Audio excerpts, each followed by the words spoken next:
De forma empírica, a gente sabe que em determinados ângulos a gente consegue produzir mais ou menos força. E é muito fácil perceber isso quando a gente está treinando, né? E se durante um exercício a gente tirar foto de determinados ângulos articulares, é fácil ter a certeza de que há variações tanto do braço de força quanto do braço de resistência. E como consequência disso, a demanda entre o equilíbrio de força potente e força resistente determina o esforço associado para cada um destes ângulos articulares. Ou seja, dependendo do ângulo articular do exercício, eu vou precisar fazer mais força ou menos força. Nesse trabalho de Oliveira, foi investigado a ativação muscular do exercício rosca-bíceps em diferentes ângulos articulares. A rosca-bíceps foi avaliada na posição de pé, com o braço na posição neutra, como mostra aí na figura DBC.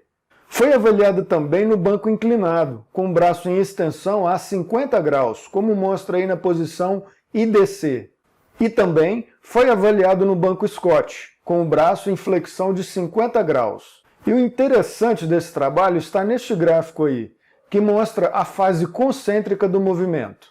A barra branca representa o exercício em pé, a barra cinza representa o exercício no banco inclinado, e a barra preta representa o exercício no banco Scott. O número 1 representa o início da fase concêntrica, o número 2 representa o meio da fase concêntrica, e o número 3 a fase final do movimento.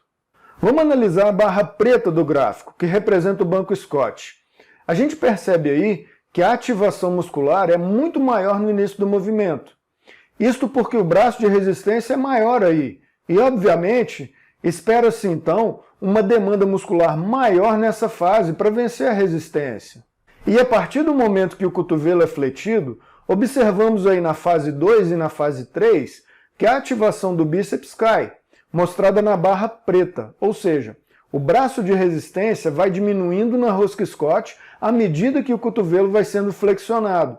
Portanto, a demanda muscular também vai diminuindo. E a gente consegue perceber isso facilmente, né? No início do movimento, na rosca Scott, é mais difícil de realizar. E depois vai ficando mais fácil à medida que você vai fletindo o cotovelo. Esse é o motivo. As demandas musculares variam de acordo com os ângulos articulares. Isso porque os braços de momento, tanto de força quanto de resistência, também variam. Entretanto, quando a gente olha para o exercício sendo feito de pé, mostrado aí no gráfico pela barra branca agora, nós percebemos o contrário do que acontece na rosca Scott. No início do movimento, nós temos uma ativação muscular menor. No meio, começa a aumentar e no final do movimento, uma grande atividade eletromiográfica é mostrada aí.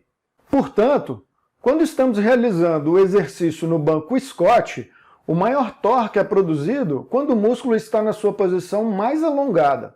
Já quando estamos fazendo a flexão de cotovelo em pé, o maior torque é produzido quando o músculo está na sua posição mais encurtada.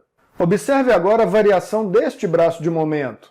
Na imagem A, nós temos um cotovelo com 20 graus de flexão, ou seja, o cotovelo está quase estendido. E o ponto de aplicação da força muscular, que é a inserção do tendão do músculo braquial, está a 5 centímetros do eixo. E veja na imagem B a variação do braço de força com uma flexão de cotovelo agora com 50 graus. Compare aí o quanto o braço de força é maior do que na posição A. Veja essa distância aqui, muito menor do que esta aqui. Então, de forma teórica, se a gente conseguisse mudar a posição do tendão de lugar, ou seja, inseri-lo mais distante do eixo, a gente conseguiria gerar mais força nessa alavanca. Bom, e isso é impossível, né? Mudar a inserção do tendão de lugar para obter um braço de momento maior? Mas tem uma saída. Como o treino de força a longo prazo gera uma adaptação bastante interessante, que é a hipertrofia, e é através dela que a gente altera o braço de momento e a gente consegue produzir mais força. Então, hipertrofiar é importante sim, para que possa ter alterações significativas no braço de momento. E isso porque a hipertrofia causa aumento da área de secção transversa no músculo. E veja aí nesse trabalho de Vygotsky. Através de um modelo muscular, ele explica o porquê conseguimos aumentar nossa força quando há hipertrofia. É porque o ângulo de inserção do tendão varia, Observe aí na imagem. Com maior área de secção transversa, ou seja, depois de um músculo já hipertrofiado, há uma maior inclinação deste tendão em relação ao osso onde ele se insere. Em consequência, o braço de força aumenta e facilita o movimento da alavanca. Pronto! Chegamos então em outro componente importante, o torque. O torque também pode ser chamado de momento. E o torque é o produto do braço de momento pela força muscular. Ou seja, é o efeito rotatório que essa força causa em uma alavanca. Então nós podemos, de forma bem simples, falar que o torque é a capacidade que uma força tem, ao ser aplicada num sistema de alavancas, fazer esse sistema rotacionar em torno desse eixo. E se o torque da resistência for igual ao torque da força, nós teremos aí uma contração isométrica. Se o torque da resistência for maior do que o torque da força, nós teremos uma contração excêntrica, ou seja, a gente estaria alongando esse músculo sob tensão. E se o torque da resistência for menor que o torque da força, teremos uma contração concêntrica.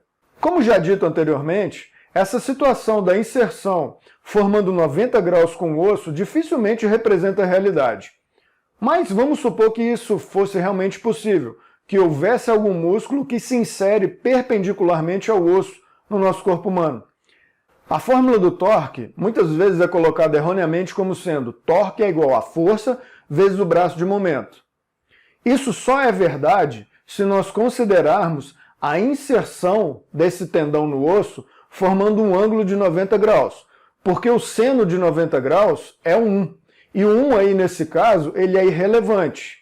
E todos os outros ângulos diferentes de 90 graus, a gente precisa colocar na fórmula o seno referente desse ângulo. Então, na verdade, a fórmula do torque é força vezes o braço de momento vezes o seno do ângulo correspondente. Quando olhamos uma imagem dessa e simplesmente pegamos um único ponto e traçamos uma linha para observar se existe mais ou menos resistência aqui ou ali, a gente erra muito feio fazendo isso. Veja esse exemplo tirado do livro da Susan Hall. Imagine que eu quero calcular o braço de resistência para a coluna, especificamente entre L5 e L1, para esse indivíduo levantar essa caixa. Aí o que eu faço? Eu pego esse ponto articular e traço uma linha reta até a resistência. No caso aqui, a caixa, que está distante do eixo 40 centímetros, como mostra aí na figura. Considerando que o peso da caixa é de 111 newtons, o torque da caixa para L5 e S1 é de 44,4 newtons-metro. Entretanto, a gente não pode desprezar de forma alguma todos os outros segmentos corporais que estão envolvidos nesse movimento.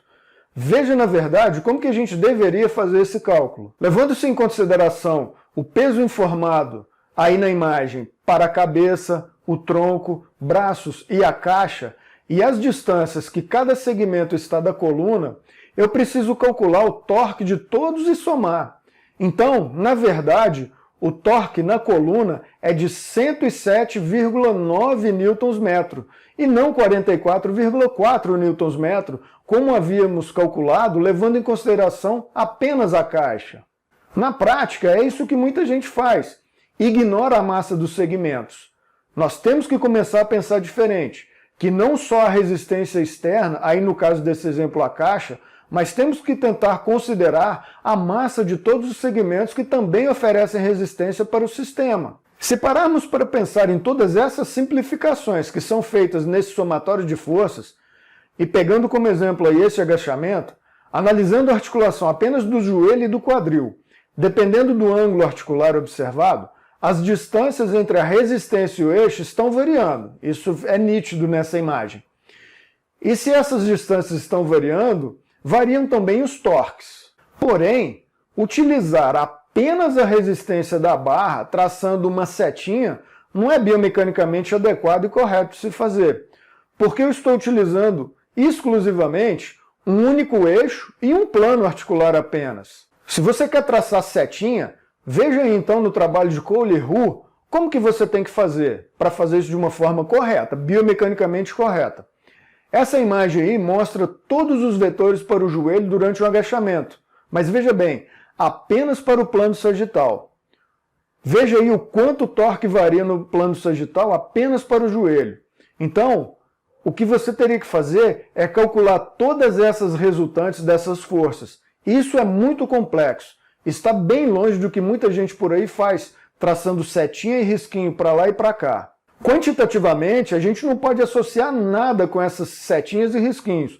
Uma seta nunca vai representar o equilíbrio ou desequilíbrio dessas forças. Além do que, a gente está analisando aí apenas uma foto, quadro a quadro. Isso não é o movimento real a sendo analisado.